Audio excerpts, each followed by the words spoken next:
నమస్తే, welcome to prime night. Goa వెళ్ళి బీచ్లో పార్టీ చేసుకోవాలని ప్లాన్ చేస్తున్నారా? అయితే అక్కడ అమల్లోని నిబంధనలు తప్పకుండా తెలుసుకోవాలి.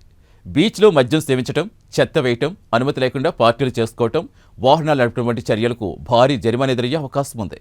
పర్యాటక ప్రాంతాల్లో ప్రజలకు ఇబ్బంది కలిగించే కార్యకలాపాలు కనీసం 5,000 రూపాయల నుంచి గరిష్టంగా ₹1,00,000 వరకు జరిమానా విధించేలా గోవా ప్రభుత్వం నిబంధనలు కఠినం చేస్తుంది.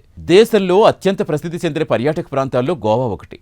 అందమైన సముద్ర తీరాలు, ప్రత్యేక సంస్కృతి, నైట్ లైఫ్, వాటర్ స్పోర్ట్స్తో దేశ విదేశాల నుంచి లక్షలాదిగా పర్యాటకులు గోవాకు వస్తూ ఉంటారు. అయితే పర్యాటకుల సంఖ్య పెరుగుతున్న కొద్దీ బీచ్లు, ఇతర పర్యాటక ప్రాంతాల్లో చెత్త, శబ్ద కాలుష్యం, అనధికార కార్యకలాపాలు కూడా పెరిగిపోతున్నాయి.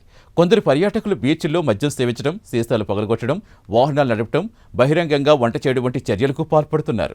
బీచ్లపై పేరుకుపోయిన ప్లాస్టిక్ వ్యర్థాలు, నిర్లక్ష్యంగా నడిపిన వాహనాలు, పెద్ద శబ్దంతో చేసిన పార్టీలకు సంబంధించిన వీడియోలు సామాజిక మాధ్యమాల్లో వైరల్ కావడంతో విమర్శలు వస్తున్నాయి. ఈ నేపథ్యంలో గోవా పర్యాటక ప్రాంతాల పరిరక్షణ, నిర్వహణ చట్టంలో నిబంధనలు మరింత కఠినంగా అమలు చేస్తున్నారు. పర్యాటకులు నిరుత్సాహపరచడం తమ ఉద్దేశం కాదని, బాధ్యతాయుతమైన పర్యాటకం ప్రోత్సహించడం, గోవా తీర ప్రాంత పర్యావరణం కాపాడమే లక్ష్యమని అధికారులు చెబుతున్నారు. కొత్త నిబంధనల ప్రకారం పర్యాటక ప్రాంతాల్లో ప్రజలకు ఇబ్బంది కలిగించే చర్యలు న్యూసెన్స్గా పరిగణిస్తారు. ఉల్లంఘన తీవ్రత బట్టి కనీసం ₹5,000 నుంచి గరిష్టంగా ₹1,00,000 వరకు జరిమానా విధించే అవకాశం ఉంది. అంతేకాదు, ప్రభుత్వ అధికారుల ఆదేశాలు ఉల్లంఘించిన వారిపై భారతీయ న్యాయ సంహితలో సెక్షన్ 223 కింద చర్యలు తీసుకునే అవకాశం ఉంది. మరి గోవాలో పర్యాటకులు, వ్యాపారులు తప్పక తెలుసుకోవాల్సిన ప్రధాన నిషేధిత కార్యకలాపాలు ఏమిటో ఇప్పుడు చూద్దాం. బీచ్ల్లో చెత్త వేయటం, ప్లాస్టిక్ కవర్స్, వాటర్ బాటిల్స్, మద్యం సీసాలు, ఆహార వ్యర్థాలు, ఇతర ఉపయోగించిన వస్తువులు పర్యాటక ప్రదేశాలు లేదా బీచ్ల్లో పడేయటం నిషేధం. బహిరంగంగా మద్యం సేవించడం, ప్రభుత్వం అనుమతించిన హోటళ్లు, రెస్టారెంట్స్, బీచ్ షాప్స్ మినహా బహిరంగ ప్రదేశాల్లో మద్యం సేవిస్తే చర్యలు తీసుకుంటారు. బీచ్ల్లో గాజు సీసాలు పగలగొట్టడం పర్యాటకులకు ప్రమాదకరం. ఇలాంటి చర్యలు అధికారులు తీవ్ర ఉల్లంఘనగా పరిగణించవచ్చు. ఇక రోడ్డు పక్కన, ఇతర అనుమతి లేని బహిరంగ ప్రదేశాల్లో స్టవ్స్, గ్యాస్ సిలిండర్స్ ఉపయోగించి వంట చేయడం కూడా నిషేధం. ఇక అనుమతి లేకుండా బీచ్ పార్టీలు నిర్వహించడం, సంబంధిత అధికారుల నుంచి ఖచ్చితంగా అనుమతి తీసుకుని బీచ్లో పార్టీలు చేసుకోవాలి. లేదంటే భారీ జరిమానా విధించే అవకాశం ఉంది. అనుమతి లేకుండా అధిక శబ్దంతో సంగీతం ప్లే చేయటం, ముఖ్యంగా రాత్రి వేళల్లో శబ్ద కాలుష్య నిబంధనలు ఉల్లంఘించడం నేరంగా పరిగణిస్తారు. ఇక ద్విచక్ర వాహనాలు, కార్లు, ఇతర వాహనాలు బీచ్లపై నడపకూడదు. ఇది పర్యాటకుల భద్రతతో పాటుగా తీర ప్రాంత పర్యావరణానికి ప్రమాదకరం. అనుమతి లేని వాటర్ స్పోర్ట్స్ ప్రభుత్వం గుర్తించిన ప్రాంతాలు కూడా నిర్దేశించిన జోన్లలో మాత్రమే నిర్వహించాలి. అనుమతి లేని ప్రాంతాల్లో వాటర్ స్పోర్ట్స్ చేపట్టకూడదు. ప్రమాదకరంగా పడవలు నడపటం, పర్యాటకులకు ప్రమాదం కలిగించేలా లేదా నీటిని కలుషితం చేసే విధంగా పడవలు, ఇతర తేలియాడే వాహనాలు నడిపితే యాక్షన్ తీసుకుంటారు. ఇక క్రూయిజులు, పడవ ప్రయాణాలు, వాటర్ స్పోర్ట్స్, ఇతర పర్యాటక కార్యక్రమాలకు సంబంధించి టికెట్లు అనుమతించిన కౌంటర్స్లోనే విక్రయించాలి. ఇక బీచ్లు, ఇతర పర్యాటక ప్రాంతాల్లో వస్తువులు విక్రయించడం నిషేధం.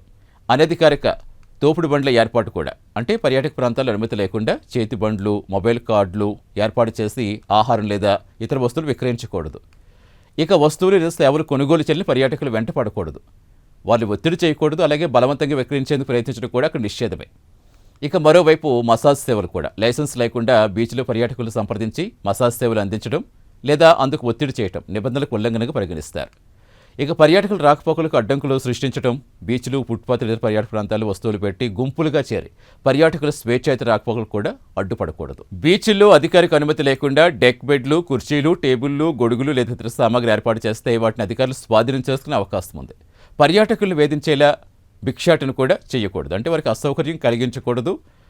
ఇబ్బంది కలిగించే విధంగా భిక్షాటన చేయడం కూడా న్యూసెన్స్గా పరిగణిస్తారు. ఇక గోవా వెలుపల సేవలు అనధికారికంగా విక్రయించడం, అంటే మాల్వాన్, కార్వార్ వంటి గోవా వెలుపల ప్రాంతాల్లో అందించే వాటర్ స్పోర్ట్స్ లేదా పర్యాటక ప్యాకేజీలు గోవాలో అనుమతి లేకుండా విక్రయించడం నిషేధం.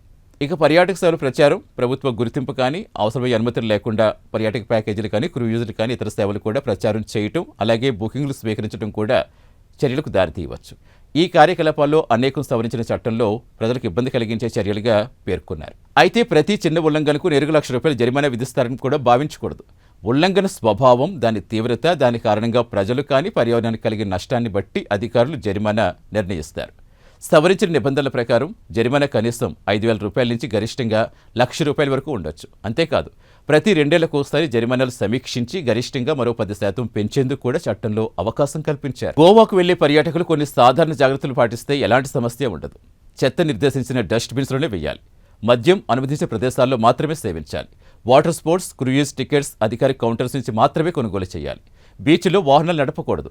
అనుమతి లేని వ్యక్తులు అందించే ప్యాకేజీలు కానీ, మసాజులు కానీ, ఇతర సేవలు కానీ తీసుకోకపోవడమే మంచిది. పెద్ద పార్టీలు నిర్వహించాలనుకుంటే ముందుగానే సంబంధిత అధికారుల అనుమతి తప్పనిసరిగా తీసుకోవాలి. మొత్తానికి గోవా పర్యాటకులను ఆహ్వానిస్తూనే బాధ్యతారహిత ప్రవర్తనపై కఠినంగా వ్యవహరిస్తోంది.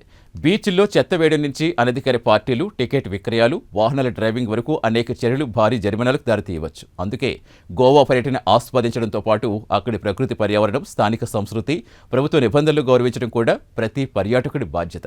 బాధ్యతాయుతంగా ప్రయాణిస్తే గోవా అందాలకి ఎలాంటి ఇబ్బందులు లేకుండా ఆస్వాదించవచ్చు. ఇలాంటి ఉపయోగకరమైన సమాచారానికి ప్రైమ్ నైన్ ఫాలో అవ్వండి.